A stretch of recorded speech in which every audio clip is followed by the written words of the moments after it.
मुंबईतील गिरगाव परिसरामध्ये रस्ता खचला आणि त्यात बस अडकलेली होती।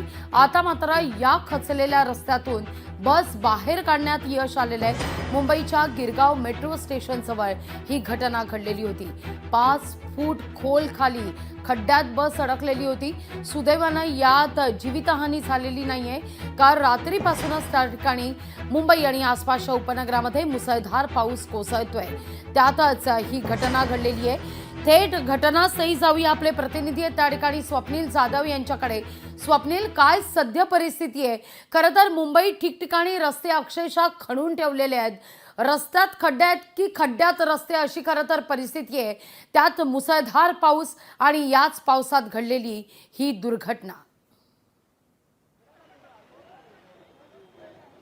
लागवी निश्चितच काल मुंबईत रात्रीपासूनच मुसळधार पावसाला सुरुवात झालेली आहे। सकाळी सुद्धा मुसळधार पाऊस होता, त्यामुळे कुठेतरी मुंबईमध्ये सखल भागात पाणी साचलं होतं। या ठिकाणी रस्त्यावर जर बांध पाहिला तर हाच तो खड्डा आहे ज्यामध्ये बस अडकली होती आणि ही जी बस आहे 121 नंबरची ही बस आहे।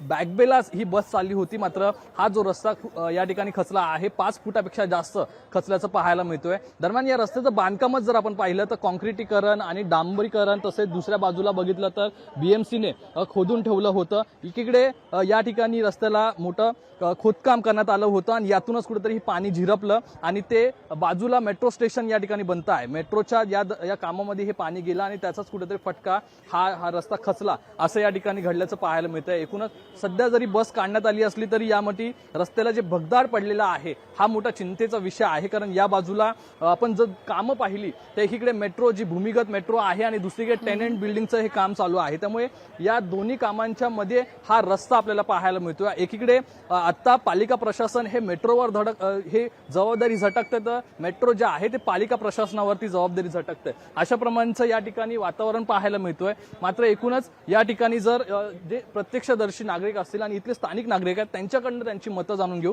काय नक्की तुमचं या ठिकाणी मत आहे, कारण या ठिकाणी बीएमसीने खड्डा करून ठेवला तर दुसरीकडे मेट्रोचं काम सुरू आहे, एकमेकांवरती ढकल। 4 दिवसापूर्वी बीएमसीचं काम झालं इलेक्ट्रिकचं, आणि तुम्ही बघितलं बघा सगळं माती आहे आणि तिकडनं पाणी आता जवळजवळ 3 दिवस पाऊस होतोय आणि पाणी झिरपून बघ या विरुद्ध दिशेला आलेलं आहे। आणि हे जे मोंटो कार्लोचे जे काही लोक आहेत आशुतोष, त्यांना मी 4 दिवसापूर्वी सांगितलं की हा रस्ता खचतोय, या ठिकाणी तुमचे हेवी व्हेकल जवळजवळ रात्रीच्या वेळेला 15 ते 20 हेवी व्हेकल येतात, त्याच्यामुळे इथे हे वजन सहन करण्याची या रस्त्यावर एवढी क्षमता नाही आहे। आम्ही वारंवार सगळ्या म्युन्सिपालिटी आहे या मेट्रो 3चे काही अधिकारी त्यांना सुद्धा आम्ही हे दर्शवलेलं आहे, पण त्यांनी या ठिकाणी दुर्लक्ष केलेलं आहे। ते परिणामी आज बस या खड्ड्यात गेली, सुदैवाने कोणालाही दुखापत झाली नाही, हे बरं वाटलं, कारण तो सकाळी बरोबर 8:30ला ही दुर्घटना घडलेली आहे। पण हा रोड आता संपूर्ण बनल्याशिवाय सुरू करू नये अशी मी त्यांना प्रशासनाला विनंती करतो। नक्कीच लागवीचं बघितलं तर हा रोड जो आहे सध्या कच्च्या स्वरूपाचा आणि याच रोडवरनं मेट्रोच्या कामासाठी असतील ते ट्रक्स जातात आणि या ठिकाणी जे ही बिल्डिंग जी बनते यासाठी जे लागणारे साहित्य असेल पण या ठिकाणी मुद्दा उपस्थित होतोय, महानगरपालिकेकडून जे सातत्यानं दावे केले जात आहेत की खड्डेमुक्त रस्ते हे दिले जातील मुंबईकरांसाठी, आज मात्र ही सगळी परिस्थिती पाहिल्यानंतर हे दावे मात्र अक्षरशः फोल ठरताना दिसत आहेत। कुठे आहे खड्डामुक्त मुंबई आणि कुठे आहे खड्डामुक्त मुंबईकरांचा हा प्रवास? लागवी नक्कीच या ठिकाणी पहिल्याच पावसामध्ये अशी मुंबईची जी हाल झालेले आहेत, दानादान उडालेली आहे, त्यामध्ये रस्त्यांचं मुख्य कारण आपल्याला पाहायला मिळतं। सध्या कॉन्क्रिटीकरण हे सुरू असलं, आता ते काम बंद करण्यात आलेलं आहे, मॅस्टिक करण्यात येत आहे, मात्र तरीही मुंबईमधील अनेक ठिकाणी असतील, मुंबईच्या बाहेर जाणारे रस्ते असतील, अंतर्गत रस्ते असतील, यामध्ये अनेक ठिकाणी खड्डे पडण्यास सुरुवात झालेली आहे। अगदी ज्या ठिकाणी कॉन्क्रिटीकरण झालेलं आहे त्याच्या बाजूला मॅस्टिक टाकल्यामुळे तिथे कुठेतरी उंच आणि खाली अशा प्रकारचा भाग जमीन झाल्याचं आपल्याला पाहायला मिळतं। त्यातून या ठिकाणी जर बघितलं तर मुंबईमध्ये भूमिगत मेट्रोचं काम सुरू आहे। मुंबईमध्ये जे उड्डाण पुलावरून जाणारी मेट्रो असेल, तुम्ही ज्या ठिकाणी आहात जिथे ही घटना घडलेली आहे तिथे अनेक मुंबईकर सुद्धा येतात, आसपासचे नागरिक येतात, काय घडलंय नेमकं ते पाहण्यासाठी, कारण रोजचा प्रवास आहे तिथून त्या मुंबईकरांचा, त्यांच्याशी काही संवाद साधणं तुम्हाला आता शक्य आहे का? काय म्हणणं आहे त्यांचं नेमकं या सगळ्या घटनेनंतर, कारण रोज मुंबईकर तिथूनच प्रवास करत असतो। नक्कीच सकाळच्या वर्दळीच्या वेळेला ही घटना घडल्याचं पाहायला मिळतंय, त्यामुळे मुंबईकरांशी संवाद साधू. काय सांगाल, तुमच्या इथे ही घटना घडलेली आहे, सकाळी 8:30 वाजता वर्दळ असते, खरं तर अनेक लोक या रस्त्याने जात असतात. मेन म्हणजे कसं आहे माहिती आहे काय, आता ही बिल्डिंगचं काम चालू आहे. जेव्हा इथे पाणी साठलेलं तेव्हा या बिल्डिंगवाल्यांनी हे कॉन्ट्रॅक्ट पूर्ण केलेलं, पण त्याला आम्ही लोक बोललो सुद्धा की असं नाही, तू काय करतो. फक्त त्यांनी रॅबिट फक्त टाकलेला, त्यांनी बाकी काही केलं नव्हतं, आणि ते आता असं झालं.